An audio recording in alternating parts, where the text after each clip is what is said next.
এটা আমি আজকে পাইছি মাত্র, এটা পড়ে নেই আমি। বললো যে কমিটির ব্যাপারে কিছু জানে না আর কি। গণমাধ্যম এড়িয়ে এভাবেই বিসিবি ত্যাগ করেন সভাপতি ফারুক আহমেদ, যার দায়িত্ব গ্রহণের 4.5 মাসের মাথায় ঘটল প্রথম বিভাগ ক্রিকেট বয়কটের মতো লজ্জাজনক ঘটনা। বাতিল হয়ে গেছে ট্রফি উন্মোচন পর্বটাও। স্থগিত করা হয়নি, আমরা পার্টিসিপেট করিনি, ওরা বাধ্য হয়েছে স্থগিত করতে। রাইট।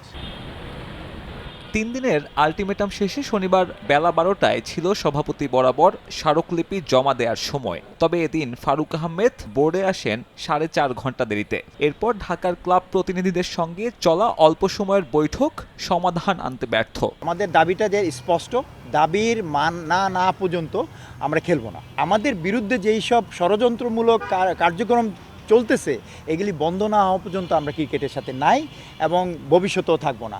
বোর্ডের কাছে ঢাকা ক্রিকেট ক্লাব অর্গানাইজেশনের 3 দফা দাবি। গঠনতন্ত্র সংস্কারের খসড়া বাতিল সহ বিলুপ্ত করতে হবে সংস্কার কমিটিও।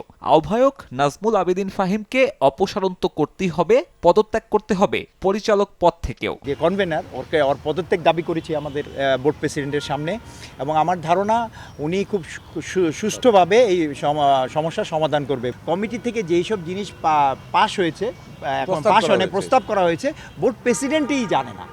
এটা সবচেয়ে আমরা নিজেরা অবাক হয়েছি। ক্লাব কর্তাদের বয়কটের সিদ্ধান্তে পিছিয়ে গেল 20 তারিখে উদ্বোধনের অপেক্ষায় থাকা ঢাকা ফার্স্ট ডিভিশন লিগ।